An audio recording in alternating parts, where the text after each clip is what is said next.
Assalamualaikum warahmatullahi wabarakatuh. Perkenalkan, nama saya Muhammad Syari.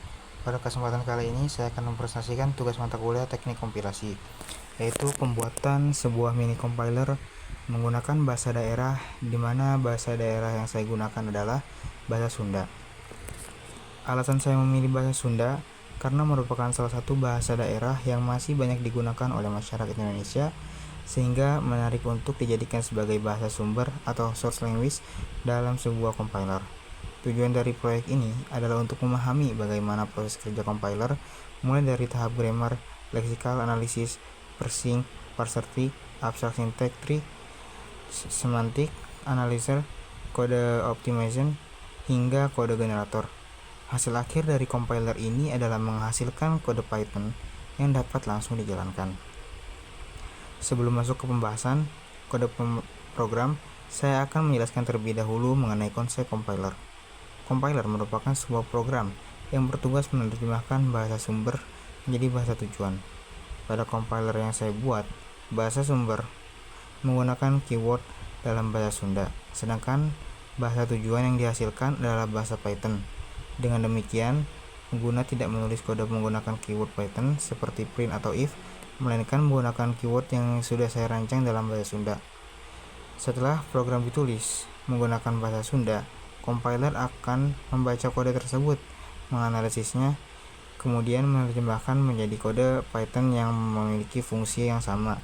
Jadi inti dari proyek ini adalah bagaimana compiler dapat memahami bahasa yang saya buat sendiri, bukan langsung menjalankan Python. Selanjutnya, saya akan menjelaskan struktur project saya yang buat. Di dalam project terdapat beberapa file utama, yaitu lexer Python, parser Python, AST-node Python, semantic Python, optimizer Python, kode generator Python, tree Python, main Python, dan file contoh SD. Masing-masing file ini memiliki fungsi yang berbeda namun saling berhubungan. File lexer Python bertugas melakukan tokenisasi, parser Python bertugas melakukan parsing dan membentuk AST. AST Python berisi kelas yang memprosesikan node pada AST. Semantic Python digunakan untuk melakukan pemeriksaan semantik. Optimizer Python digunakan untuk melakukan optimasi kode. Kode generator Python digunakan untuk menghasilkan kode Python tree, digunakan untuk menampilkan parser tree, sedangkan main Python merupakan file utama yang menghubungkan seluruh proses compiler. File contoh SD merupakan source code yang tertulis menggunakan bahasa Sunda menjadi input dari compiler.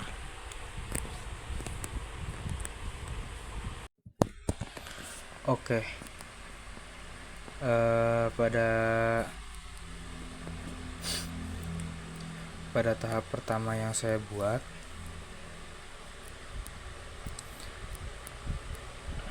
adalah grammar.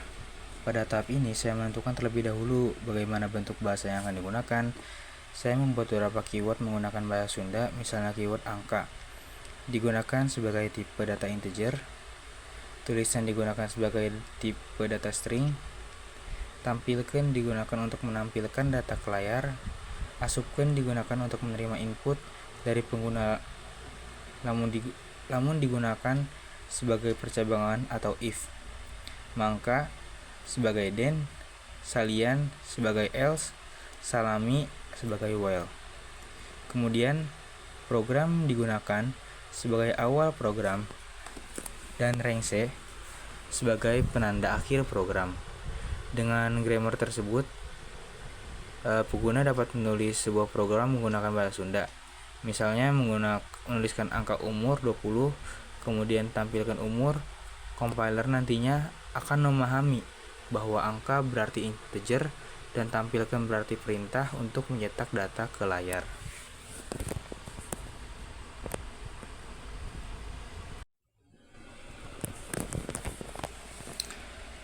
Setelah grammar selesai dibuat, tahap berikutnya adalah lexer. Lexer merupakan tahap pertama dalam proses kompilasi. Tugas lexer adalah membaca source code karakter demi karakter, kemudian mengubahnya menjadi token. Pada project ini, lexer dibuat di dalam file lexer.py. Menggunakan regular expansion, di dalam file tersebut saya menentukan berbagai jenis token seperti number untuk angka, ID untuk nama variabel, assign untuk operator sama dengan, plus minus times divide untuk operator aritmatika, serta keyword seperti program, integer, print, dan end. Sebagai contoh, ketika compiler membaca kode angka umur 20, maka lexer akan menghasilkan token berupa integer, ID, assign, dan number. Token inilah yang nantinya akan dikirim ke parser pada saat program dijalankan.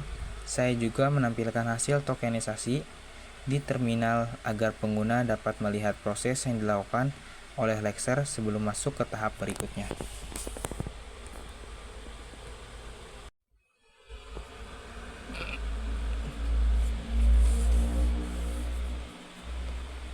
Setelah tahap berikutnya adalah parser. Setelah lexer menghasilkan token, parser bertugas memeriksa apakah urutan token tersebut sudah sesuai dengan grammar yang telah dibuat. Parser saya implementasikan di dalam file parser.py. Pada file tersebut terdapat beberapa fungsi seperti parse, declaration, print stmt, expression, dan term. Fungsi parse digunakan sebagai fungsi utama untuk membaca seluruh program. Kemudian declaration digunakan untuk membaca deklarasi variabel seperti angka umur sama dengan 20. Fungsi print stmt digunakan untuk membaca perintah tampilkan. Selanjutnya fungsi expression digunakan untuk membaca ekspresi matematika seperti penjumlahan dan pengurangan. Sedangkan fungsi term digunakan untuk membaca angka maupun identifier. Apabila urutan token sesuai dengan grammar, maka parser akan melanjutkan proses pembentukan parser tree. Namun, apabila terdapat kesalahan penulisan, misalnya urutan keyword tidak sesuai, parser akan menghasilkan pesan sintek error sehingga program tidak dapat dilanjutkan.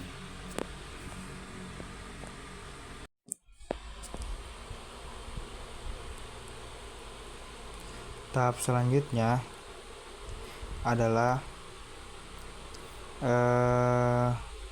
setelah parser selesai bekerja, compiler akan membentuk parser tree. Parser tree ini didapat dari tree.py. Parser tree digunakan untuk menunjukkan struktur lengkap dari program yang ditulis oleh pengguna. Pada proyek ini, saya membuat file tree.py yang bertugas menampilkan parser tree di terminal. Sebagai contoh, ketika pengguna menulis angka umur 20, parser tree akan menampilkan bahwa terdapat sebuah declaration yang memiliki tipe data angka, nama variabel umur, dan nilai 20. Dengan adanya parser tree, kita dapat melihat bagaimana compiler memahami struktur dari source code yang ditulis oleh pengguna. Oke, pada tahap selanjutnya adalah tahapan berikutnya adalah abstrak sintak tree atau AST. AST merupakan bentuk yang lebih sederhana dibandingkan parser tree. AST hanya menyimpan informasi yang penting saja sehingga lebih mudah diproses oleh tahap berikutnya. Pada project ini saya membuat kelas seperti program, declaration, print, dan binary operation di dalam file ast.py.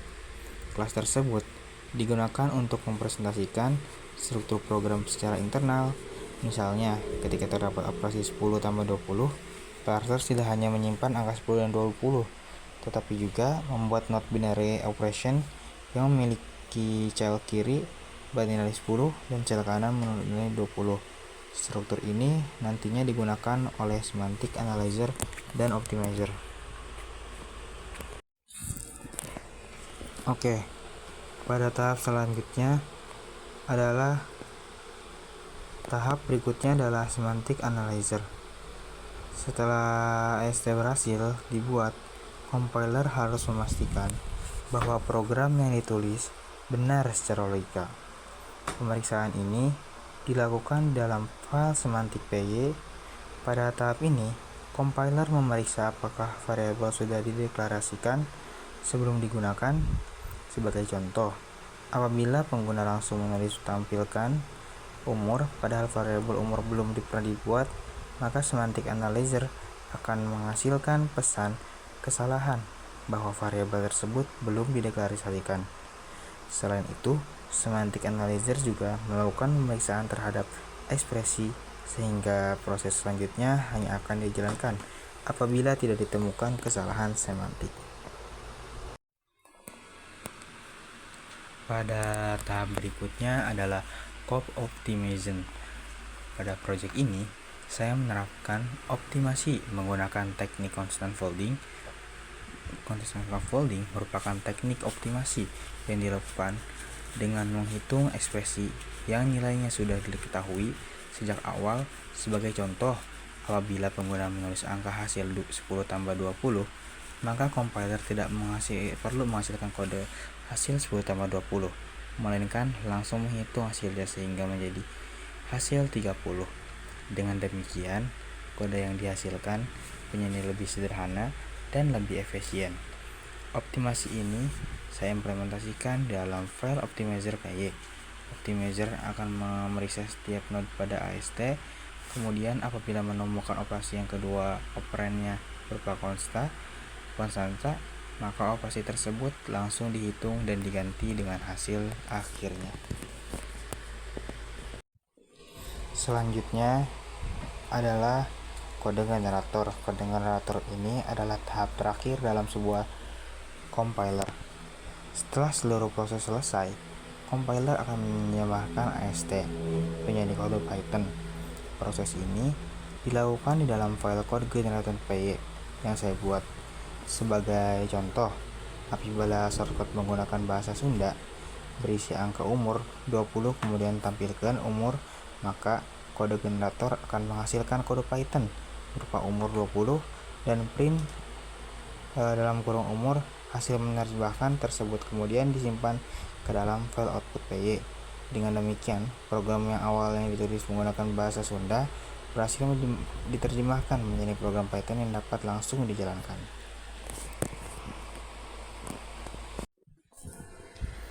Oke, selanjutnya kita akan melakukan demonstrasi. Pertama, saya membuka file SD contoh SD yang berisi source code menggunakan bahasa Sunda. Contoh saya di sini ada yang pertamanya program, angkanya umur 20, angka nilai 90, tampilkan umur, tampilkan nilai rengse. Setelah itu saya menjalankan program dengan perintah python manpy. Pada saat dijalankan, compiler akan menampilkan hasil tokenisasi dari lexer, kemudian menampilkan parser tree, melakukan pemeriksaan semantic analyzer, menjalankan proses kode optimization, dan akhirnya menghasilkan kode Python. Setelah file output py berhasil dibuat, saya menjalankan file tersebut menggunakan perintah python output py. Hasil yang muncul sesuai dengan program yang ditulis menggunakan bahasa Sunda. Hal ini menunjukkan bahwa compiler yang saya buat telah berhasil dan menyerahkan bahasa yang saya rancang menjadi kode Python yang dapat dijalankan.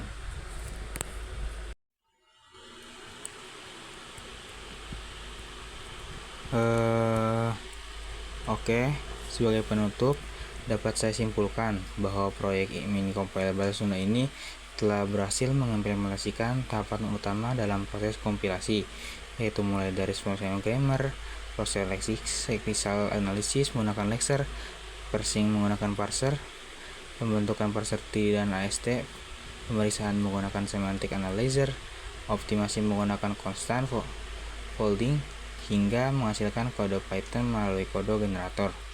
Melalui proyek ini, saya menjadi lebih memahami bagaimana sebuah compiler bekerja dari awal hingga akhir, walaupun kompiler yang saya buat masih bersifat sederhana. Namun seluruh tahapan utama compiler telah berhasil diimplementasikan dan dapat berjalan dengan baik. Demikian presentasi yang dapat saya sampaikan. Terima kasih atas perhatiannya. Mohon maaf apabila terdapat kekurangan dalam presentasi kali ini. Sekian dari saya, kurang lebihnya mohon maaf. Wassalamualaikum warahmatullahi wabarakatuh.